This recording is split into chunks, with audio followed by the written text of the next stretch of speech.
Welcome to the Regulation Podcast from the Institute of Regulation.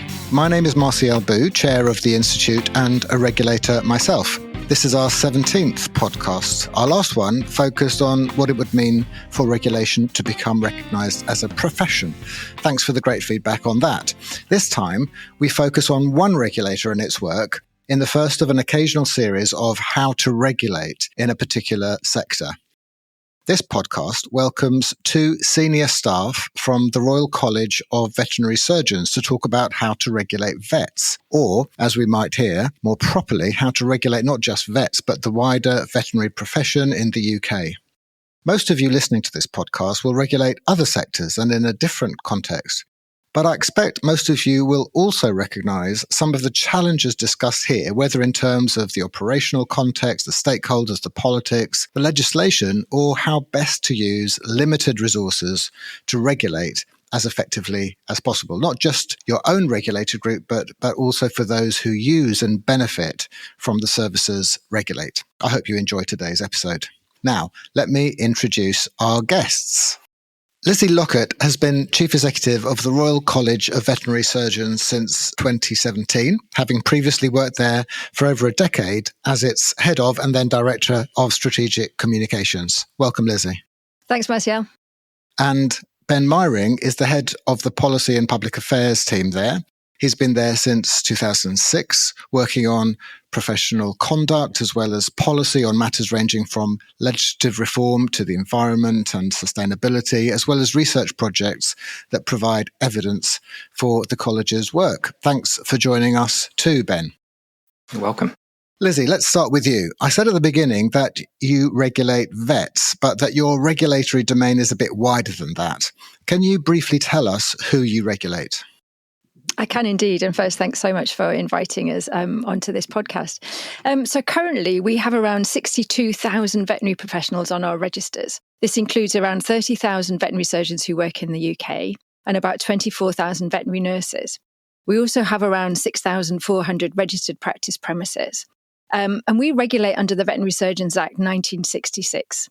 And nurses who weren't actually really established back in the 60s, those we regulate under our Royal Charter.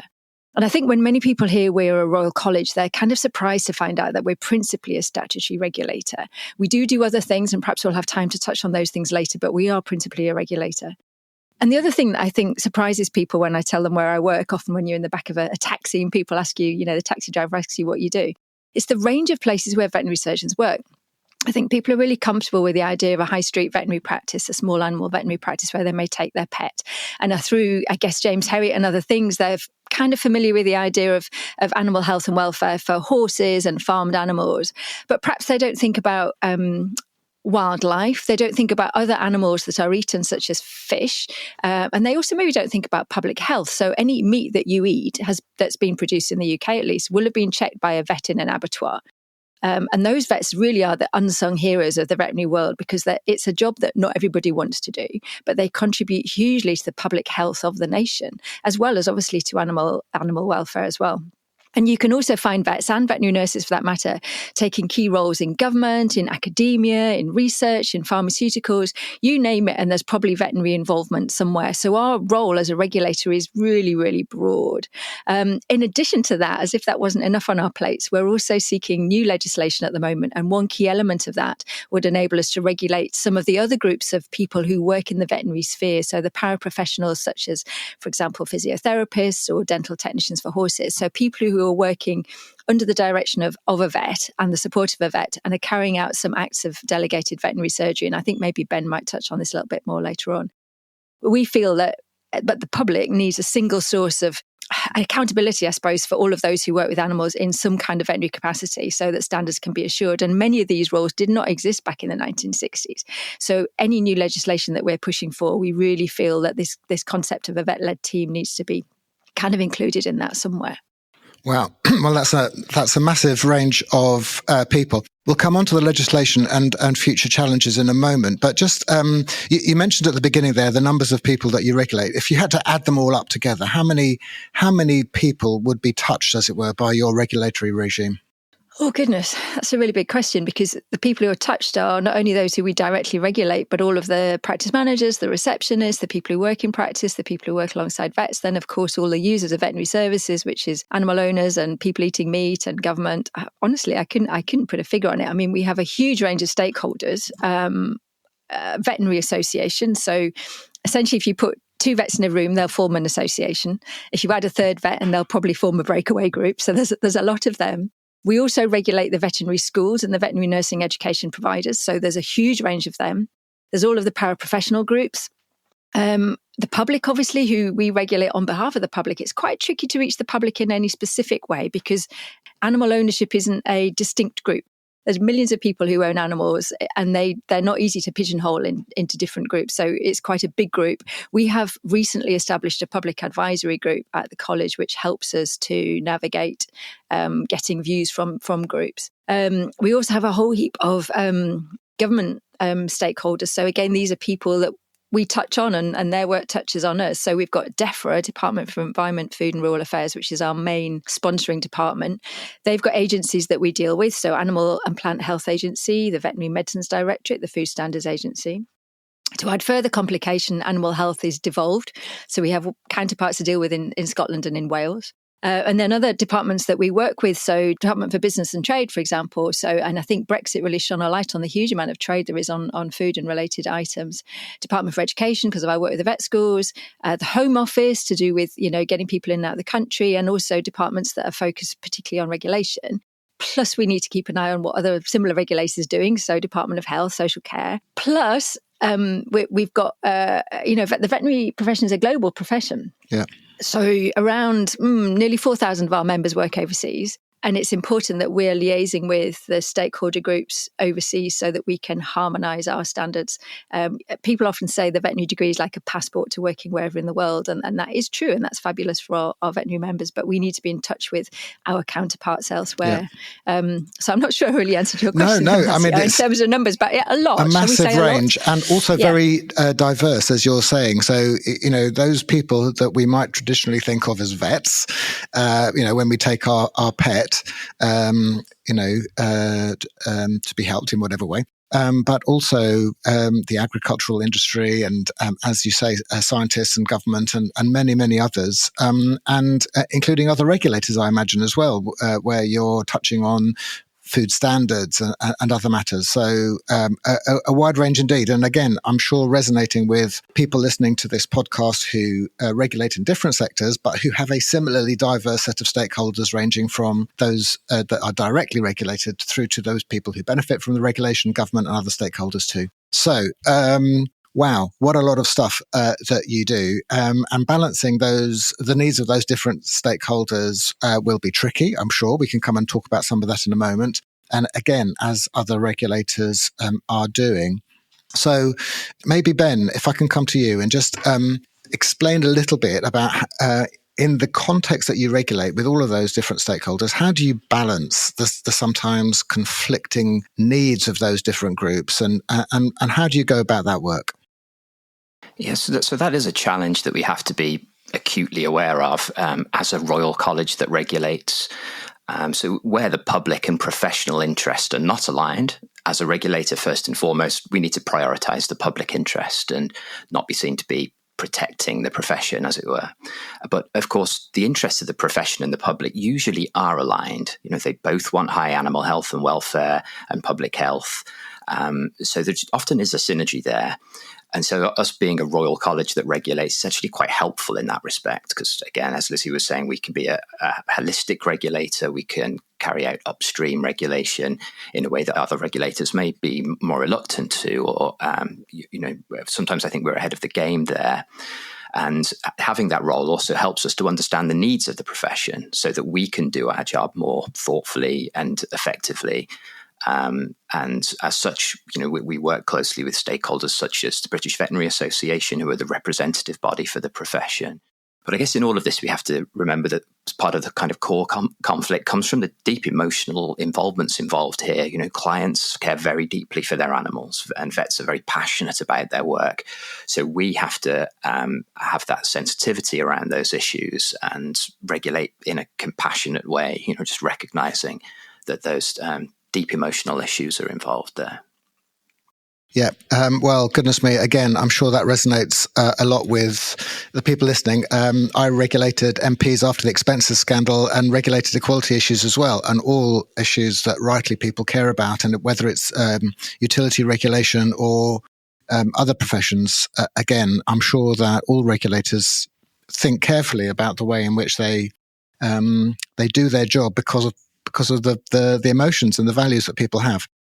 So we know now the range of people that you work with, a very, very wide range indeed. In a minute, I want to look at the rules that you apply to the sector and how you ensure compliance, as well as any sanctions that you have for those who do break the rules. But first, just give us an overview of your strategic approach. Your strategy says that you want the Royal College of Veterinary Surgeons to be a trusted, compassionate and proactive regulator, underpinning confident veterinary professionals of whom the UK can be proud. So, Lizzie, tell us, just give us a little bit of colour to that. What does it mean in practice? Yeah, so as I said already, we are unusual in being a Royal College that regulates, and that does cause some confusion, I'll be honest with you, across the profession, something we're often battling with. The way we try and articulate that is by saying that we set, uphold and advance standards. And the setting up and upholding bit is your core regulatory work, which many of the listeners will be really familiar with. The advancing bit is kind of our Royal College role, and it's where we feel we can develop the profession in a non-mandatory way. And that those sorts of actions might feel more familiar with some other types of Royal College. And I know all Royal Colleges are different and have different focus and different objects. So what it means is it gives us a scope to push things a little bit further, sort of test ideas, pilot things, move things that over time might start to then drip down into the more mandatory regulatory way of doing things. Now, this whole piece in terms of roles is further complicated by the fact that due to our old legislation, and this will be a refrain from both me and Ben, some of the things that we do as a regulator, we do under statute, and some of the things we do under Royal Charter. So veterinary nurses, for example, we regulate under our Royal Charter. So it's a really complex matrix, but in very simple terms, and the way it's easy for the public to understand at least, is that we hold registers of vets and veterinary nurses. Unless you're on the register, you can't work in those areas. We regulate the educational standards that you need to have to get onto those registers. We support high standards of people on the registers through a code of professional conduct and ongoing continual professional development. And in the rare cases where it's required, we have a mechanism, a disciplinary mechanism to remove someone from the register. So much like any other professional regulator. But I think back to Ben's comments earlier, what we can do as a Royal College is be a little bit more upstream about what we do. So we try and be more compassionate, and we can support that not only through how we regulate, but also through other things that we put in place. So a good example of that is our Mind Matters initiative, a mental health and wellbeing program that we put in place 10 years ago now, which is quite early for a regulator to do that. And we started to look at that through our Royal College lens, and over time it's become more of a kind of supportive regulatory function in many ways. Other things that we do is obviously we make sure that our staff are well trained and supported, because only by treating them compassionately can they have the energy, the skills and the emotional intelligence to deal with members of the profession, members of the public in a compassionate way as well. It also means practical things. So, for example, we have our RCVS Academy, which is our online learning portal, and we have continuing professional development in there, which helps vets and nurses meet our standards.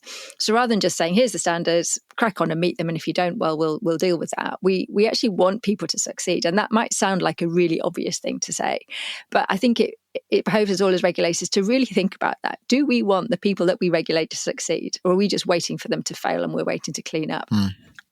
And actually actively wanting people that you talk to every day to succeed in their jobs is quite a different mindset from just saying, well, we've got the standards and we'll make sure that they are complied with. Yeah. And that actually takes some real time and some effort, because frankly, it is easier just to throw the book at someone when something's gone wrong. But in our context, and we know that by that time, somebody may have lost their beloved animal. And obviously that's something that we want to avoid. And also we recognise that for veterinary professionals to go through the disciplinary process is a huge mental health burden, and also for the public too, who have to go through the other side of that process as a respondent. So the more we can do to avoid issues happening in the first place, the better.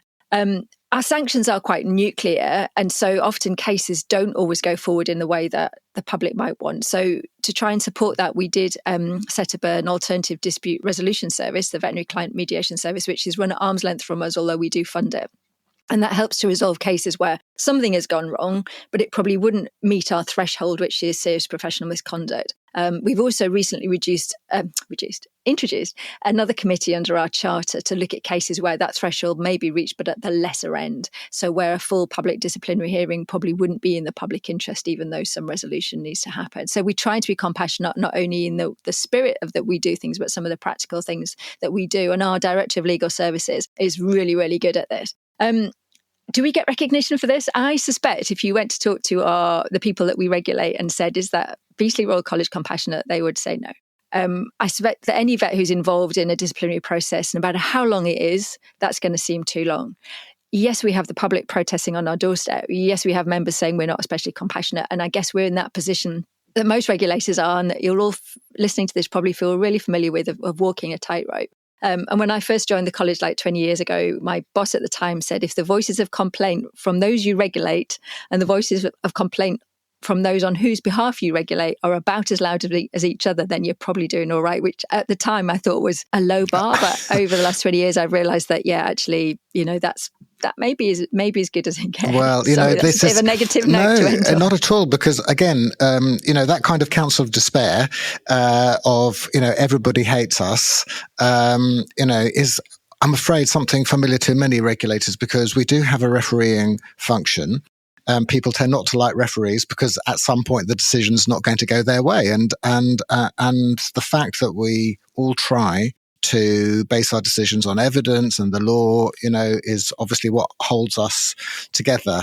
And also, I hope, sharing some of these experiences with each other, as you're doing today, to understand that, if you're regulating in other sectors, whether they're doctors or teachers or whoever, that some of the dilemmas that you're facing regulating vets and their teams are similar, I think is also helpful to know that these are common problems. Now, the regime that you've just outlined there, you've talked about it as being based on out of date legislation, and maybe we can come on to that, because I know that in March this year, the Competition and Markets Authority here in the UK published some concerns about the veterinary market, and that they were worried about concentrated local markets, reducing competition, prejudicing consumers, and they think that pet owners are overpaying for the care of their animals. And they expressed their concerns in quite a strong language, I thought, about an outdated and not fit for purpose regulatory framework. You've mentioned yourself, I think, that it's 50 plus years old. So maybe we can move on to that, because you've talked about the regime that you apply at the moment and the sanctions and the compassionate approach that you try to take. But let's just maybe Ben, if I turn to you, if you can summarise some of the problems that you there at the Royal College see with the regulatory regime that you're applying. You've said that in some cases you rely on one instrument to do your job, and in some cases another one. So Ben, can I just ask you to summarise some of the issues that you see? Yeah, absolutely. The danger of asking me that is that I could probably talk about it all day, but I'll try to do a brief summary. Stick within a few minutes. So I think one of the fundamental issues is that because it's such old-fashioned legislation in the way that it's set up, it's very rigid. It's very detailed, rather than the kind of modern light touch legislation that it would be issued by Parliament now. So just as an example, we have kind of granular detail, like the composition of our council, like our fees, like the details of our examination that overseas qualified vets have to take. That's all there in our, usually actually in the primary legislation. So we need new legislation that is much more flexible and future-proofed in that respect, so that we can make those sorts of changes over time, and as things shift, whether it's in society or just in general policy, to make sure we're keeping up with the times. And then specifically, there's the stuff that Lizzie mentioned around regulating the wider vet-led team. We just regulate vets and veterinary nurses at the moment, but there's lots of other paraprofessionals out there that we would like to have registered and protect their titles to give that public assurance around those roles too. And then we need to change our disciplinary process, which is, Lizzie says, has a very high bar and only really that one nuclear option of striking somebody off. It would be much better if we had things like powers of suspension, conditions of practice that are so common with other regulators. Also, things like CPD, for instance, like vets have to carry out CPD, but that isn't linked to any license to practice. So if somebody doesn't do their CPD, there's no real sanctions attached to that. Another very crucial aspect of this is around mandatory practice regulation. So at the moment, we regulate individual vets and veterinary nurses, but we don't regulate practices. So veterinary practices are only inspected if they're part of our voluntary scheme, which has about 70% of practices in it, but that isn't universal coverage, or for the very narrow area of veterinary medicines where there is a regime to check that.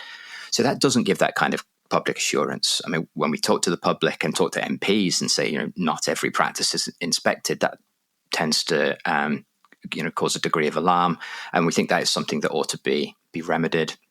And then perhaps finally, around governance, so that we are governed by RCVS Council, but that is a body that is majority professionals, majority vets, and they are elected vets for the most part. And that, I think, potentially feeds into the confusion around what our role is primarily as a regulator that's there to give that public assurance. So we're currently reviewing that and developing recommendations for reform that will go out to public and professions this summer, which will involve proposals that would have 50% lay people on council, for instance, and switch to an independent appointed system, among some other tweaks and changes, which should give the public greater assurance about our role. That's really interesting. Well, we can all look out for that consultation, and those interested can feed into it. But again, I think that some of the issues you've just highlighted there will resonate with other regulators whose own charters or legislations are a little bit out of date now because they were passed at a certain moment in time and things have moved on. And whether it's the Civil Aviation Authority wanting to regulate drones and pilotless aircraft, or obviously all of us in the regulatory world having to deal with the consequences of AI, all of us need to make sure that we've got the tools that we need to do the job. And it sounds like you're focusing on some of those. So we'll look out for that consultation. But let's move on to some of these challenges now, because you're obviously slightly hamstrung by the legislation that you've got, and I do hope that you find a way to update it so that you can do your job even more effectively. But what about the other challenges that you're facing? We've obviously, we're in an election year in the UK and budgets are tight, and there's all kinds of operating constraints that we're working within, legislative and others. I've mentioned AI and the need to use data better, the impacts of globalization. You yourself has spoken about the global nature of the veterinary profession. So apart from the issues we've already discussed, what other challenges do you face in the sector at the moment, Lizzie? So I think you touched briefly on the Competition and Markets Authority review. I think that is going to be a big issue, and I think it's something that we really need to listen to the evidence that they've found. They're currently consulting on how that goes forward. We're doing some work, and the work that Ben mentioned around mandatory practice regulation is a key part of that, and that predated the CMA review, but that's something we're definitely going to be watching for over the next few weeks. Putting that on one side for a minute, though, in common with many other professions, we have some workforce challenges at the moment. There's been a recent EFRA, so Environment, Food and Rural Affairs Select Committee hearing on this actually just a few weeks ago. We've put together a recruitment plan which looks at not just a workforce plan, should I say, not just at recruitment and retention, but also return. We lose a lot of people from the profession, particularly around the time when people are taking time out to have families and don't necessarily come back. It's quite a female-dominated profession. So those demographics can be challenging for us. Also, Brexit has been challenging. So pre-Brexit, we registered about the same number of overseas, mainly EU graduates every year as UK. Brexit coincided with the pandemic and it all fell off a cliff. It's starting to come back a little bit now, but we do still have some challenges. Meanwhile, Brexit increased the need for veterinary services by, some people quote, up to 600% around certification. So back to the food issues that I was talking about earlier. So you've got this sort of double whammy of increased demand and reduced headcount essentially coming in. The vet schools are trying to ameliorate this. There's more vet schools coming on stream and they're having more students, but funding is an issue. So there's not an increase in funding from the Department for Education. So what the vet schools are having to do to supplement their funding is take overseas vet students. They pay much higher fees. So they're supplementing the UK students and sort of supporting them financially. But then, of course, they're not necessarily wanting to work in the UK. And even if they were, we've now got this situation in the last month or so with the visa-linked salary thresholds, which have been set at quite a high rate, which is impacting on the ability to recruit people from overseas or to maintain overseas students. And if you think that a lot of those students are American, and for American students, the vet degree is their second degree, they're already hitting that 26 age barrier even by the time they've graduated. So there's a lot of complexity around that. There's been an increased demand, and Ben mentioned this as well, around pet ownership. So during the pandemic, there was one figure quoted of 1 million more pet owners. Many of those were pet owners for the first time. So we had an increase of complaints around that time, which I think related to people being in a pandemic and not very happy. And a lot of the things that happened there, but also a lot of first-time animal owners who are negotiating that relationship with the veterinary profession. And we need to do more as a college to make that easier. And then we get lots of unexpected things plopping onto our desks. So you may have heard around Christmas time, there was the issue with XL bullies either being put onto a register and neutered and muzzled. Those are dogs. Or put to sleep. Yes, sorry, XL bully dogs. Yeah. So rather aggressive dogs that had a track record of attack. Now, there's a field of thought which is it should be about deed, not breed. But in this case, government made the decision that those dogs needed to be dealt with. But that put a huge amount of extra work onto the veterinary workforce over Christmas time, and also a huge amount of emotional difficulty for owners, for vets who are potentially having to put to sleep healthy animals, which they never want to do. So that was a challenge. So even if you think you've got your work planned, something comes along. AI, you mentioned, Marcial. There was an excellent session on AI at the recent Institute of Regulators conference, and we're holding our own roundtable on that shortly. And I think it's a challenge for everybody in the medical field in terms of how much that can be used safely, when people should be told if AI is being used, how we can safely handle data. I was at an American conference not long ago, and they were saying actually in the future it may be a misconduct issue if you're not using AI, if that's the most appropriate thing to use. And then also as an ongoing theme, I think, and we've talked about it a little bit, is mental health of the profession, which continues to be an issue. There's high levels of suicide within the profession, high levels of mental ill health and distress for a whole plethora of reasons that I don't have time to go into just now, but it's certainly something that we work very hard to try and support. Goodness me. Well, that's an incredible range of things, including legislation, mental health, and just the changing demographics of both the profession itself and those who own pets. And yet another example of how, as a regulator, you're having to look at this as a whole system. And think in a really quite holistic way about the field that you're overseeing in your regulatory role, from people entering the profession through to people exiting, and the nature of the changing world of animal health and legislation as well. So, goodness, a lot on your plate. And just how many staff do you have at the Royal College? So we have a charity, so including them, we've got about 180, but that's not all full-time people. So we've got about 140 full-time equivalents. Right. Well, goodness me, your work is definitely cut out there. And I hope very much that that you can benefit from the professional networking. You mentioned the Institute of Regulation conference. Obviously there are special interest groups where people can talk about some of these shared problems that we've got across the regulatory profession, including many of the ones that you've talked about now, AI, Brexit, and professional development, where also obviously the Institute can help. Now we're in the home straight. We've had a really quick overview of your regulatory world, which is complex and demanding, but also fascinating and important. So let's close with some positives, maybe some of the tips or good practice that you've learnt at the Royal College in the way that you regulate the veterinary community, and what they would be? So maybe Ben, let's start with you. What tips would you give to people if they're involved in regulation in different sectors from your own experience? I think my chief learning in recent years actually is bringing in representative organisations at the earliest stage that you possibly can when developing policy. I think that's sometimes instinctively you want to keep things close to your chest at first and do a lot of that policy development internally. But there are real advantages about collaborating with stakeholders at the earliest possible stage. On one level, it's part of your communication strategy. You're involving them and making sure that they understand your thinking from the start.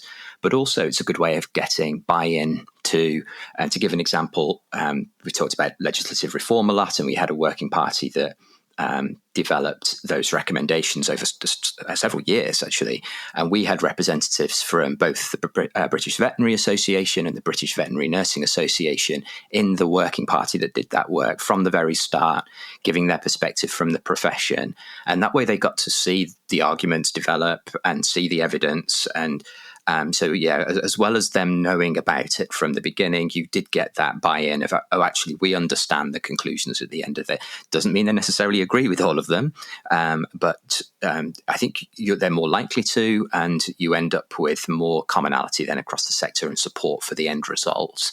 I think that's probably my main learning. That's a really good tip, and I'm sure other people will echo that in terms of working effectively with the various groups that you need to engage with. Lizzie, how about you? Thinking about tips or good practice that you've learned.